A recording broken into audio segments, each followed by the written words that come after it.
Bom, pessoal, boa tarde. Eu estou muito contente de estar aqui mais uma vez, agradeço imensamente o convite e estou para falar sobre esse infausto assunto que é censura.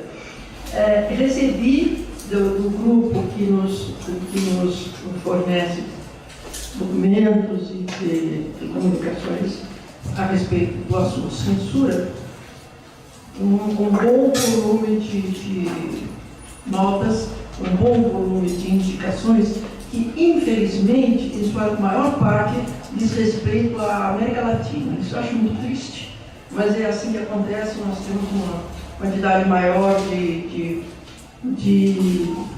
rupturas da ordem decente, de facilitação e de concessão da liberdade de expressão. O maior número de rupturas vem, infelizmente, da América Latina. E, mesmo nessa ordem, eu li alguns dias, poucos dias atrás, num jornal de grande divulgação, uma reportagem grande sobre o tabu na TV, falando das coisas que são absolutamente proibidas na telenovela, ou que devem ser tratadas de uma maneira muito especial para não criar problemas para os autores e para a própria emissora. Eles falam aqui, dão chamadas muito claras sobre a indicação de temas: aborto, drogas e raça são temas ainda evitados. Isso é uma das chamadas de Isabel Moreira Lima, que é a pessoa que assina essa reportagem. Fala-se também sobre a maneira peculiar como os amores, os relacionamentos homossexuais que são tratados de maneiras muito peculiares.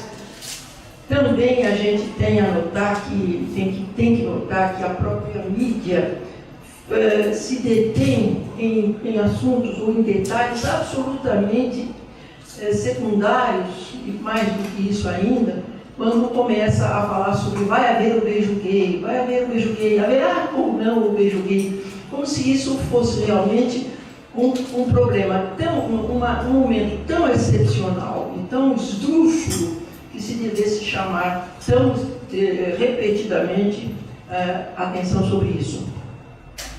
De qualquer maneira, Manuel Carlos, que é o autor da novela principal que está no ar hoje em dia, é um homem inteligente, é um escritor, coisa que é rara entre os autores de teleficção no Brasil. Ele é um escritor e ele está conseguindo manter a seriedade, a nobreza do seu texto no que diz respeito à novela e a todas as dificuldades que os autores de telenovela no Brasil enfrentam. Porém, o assunto do qual eu queria tratar hoje, e que vou tratar, vai estar situado um pouco fora do que nós temos visto e estudado e pesquisado nos últimos tempos. É o seguinte: eu gostaria de falar sobre alguma coisa que ela própria não pode estar inserida no campo da arte, que é um campo que me toca por opção minha e opção do nosso grupo.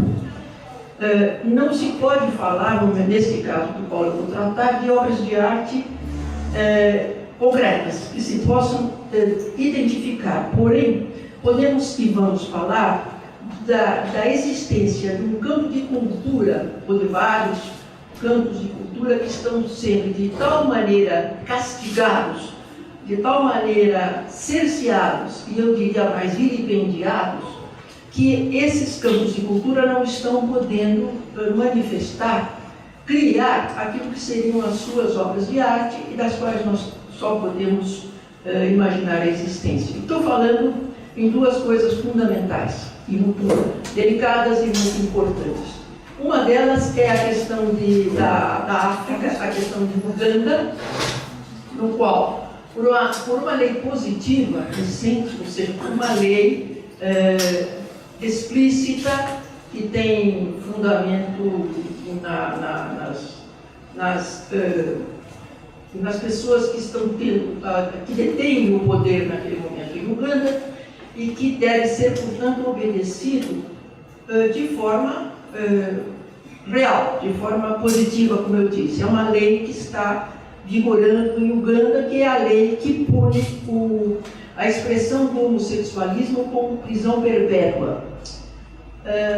Estamos falando da África, estamos falando de um continente próximo a nós, estamos falando de gente, de pessoas humanas que estão ameaçadas de prisão por toda a vida, e sabe lá em que condições, pela expressão de um amor que, embora nós não possamos falar aqui em Uganda sobre manifestações artísticas desse povo que está sendo ameaçado, temos que falar sobre a cultura desse povo, que é uma cultura que nos atinge também, porque nós, graças a Deus, não existe aqui a prisão perpétua para os homossexuais, mas é um povo que nos deu muita coisa fundamental para a existência da cultura brasileira também. Como nós podemos saber o que essa punição está fazendo morrer no berço, no cerne, morrer no nascimento, artistas, obras de arte, manifestações culturais? É de se supor que isso, esse cerceamento, essa ameaça constante, esteja efetivamente cerceando, efetivamente matando no nascedouro muitas manifestações culturais e, portanto, muitas manifestações artísticas. Esse é um caso relativo ao Uganda, relativo à África. Agora, tem um outro caso que não é menor, não sei se é maior, mas para nós, maiormente cruel, que é o costume da ablação do clitóris feminino em sociedades basicamente islâmicas. Se eu estiver dizendo coisas erradas, vocês que sabem mais, por favor, me corrijam. Ou seja, existem sociedades de grande porte que, por costume ancestral, por relações, me parece que são de caráter religioso, se permite a efetivação da ablação, do corte,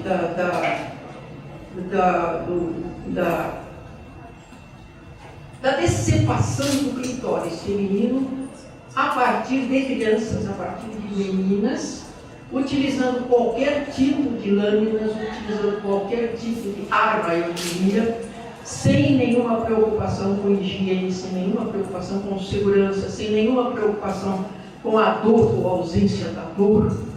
Isso está sendo feito parte da África, parte da Ásia, e como nós podemos supor que não esteja sendo feito na Europa, por exemplo, que tem uma grande quantidade de muçulmanos entre os seus populares, e eu quero, entre parênteses, dizer, não tenho nada contra a religião muçulmana, como não tenho contra nenhuma religião, como aliás não tenho eu nenhuma religião. Quer dizer, isso não me afeta a existência desses deuses, a existência dessas religiões, a existência dessas crenças, isso não me afeta. Porém, me afeta muito a existência desse costume da ablação do clitóris. Isto é responsável por milhares, direi eu milhares, será que não são milhões? Não sei, de mulheres castradas, feridas, sadicamente machucadas e às vezes mortas por infecção, sem que nós possamos nem mesmo avaliar o que se passou no interior dessas meninas e mulheres que foram submetidas, como eu digo, a essa castração. Eu falei em África, é o que eu sei, eu provavelmente sei muito pouco sobre isso. Eu falei sobre a África, falei sobre a Ásia, tenho absoluta certeza, porque já tive informações de que isso ocorre, sim, na Europa, e me permito pensar, será que não ocorre no Brasil? Onde nós temos também uma boa quantidade de imigrados cujas mulheres são obrigadas a se submeter a esse costume ancestral, com todas as consequências que esse costume provoca. Ou seja, a mulher que sofre essa castração, ela é proibida, ela é impedida de ter prazer sexual, porque isso, a ausência do prazer sexual, permite aos homens da sua tribo, aos homens da sua coletividade, inclusive os que se vão casar com essas mulheres, permite a eles supor que não só elas nunca tiveram experiência sexual com prazer, ou nenhuma experiência sexual, isso lhes dá a ilusão da fidelidade, como também não vão ter adiante, não vão continuar não tendo. Isso não tem importância no momento em que elas possam permitir prazer aos seus companheiros, digamos, companheiros é uma expressão meio gentil para chamar esses homens. Agora, essas culturas dessas terras, onde as mães são obrigadas a assistir a esses pecados, onde umas mulheres são obrigadas a estar ao lado das outras, onde as mulheres mais velhas são obrigadas a estar ao lado de crianças que sofrem esse tipo de castração, como eu disse. O que estará saindo dessas sociedades, como literatura, como arte de toda maneira, como uma fermentação que poderá provocar teatro, poderá provocar cinema futuramente, poderá provocar uma série de manifestações culturais e manifestações artísticas. Essas sociedades, o que elas teriam produzido, o que elas estarão produzindo, será que elas ainda são capazes de produzir? Será que elas são ainda capazes de restaurar esses momentos que sofreram e de alguma maneira expressá-los, de alguma forma artística, através de alguma forma artística expressá-los? Quando eu falei sobre esse assunto com algumas pessoas próximas a mim, as pessoas me disseram: mas existe a circuncisão dos meninos judeus. Absolutamente não é a mesma coisa. Em primeiro lugar, a circuncisão, pelo menos nos tempos que correm, é feita com a maior segurança, com a maior higiene, procurando não fazer mal aos meninos que sofrem essa intervenção. E a circuncisão, muito pelo contrário, não tem a finalidade de impedir o pleno exercício da sexualidade nos rapazes judeus que passam por ela.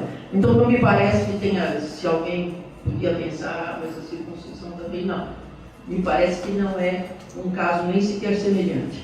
Então, voltando ao que eu disse no começo, e encerrando também, eu acho que é preciso pensar na arte que não foi feita ou estará sendo feita no mais absoluto segredo, na mais absoluta escuridão, a arte de Uganda, a arte das mulheres que são submetidas à ablação do clitóris, enfim, a arte desses milhões e milhões de pessoas que em vários lugares do mundo e de várias maneiras estão sendo impedidas de produzir a sua arte, impedidas de se expressar exatamente por causa desse tipo de punição que elas sofrem sem culpa.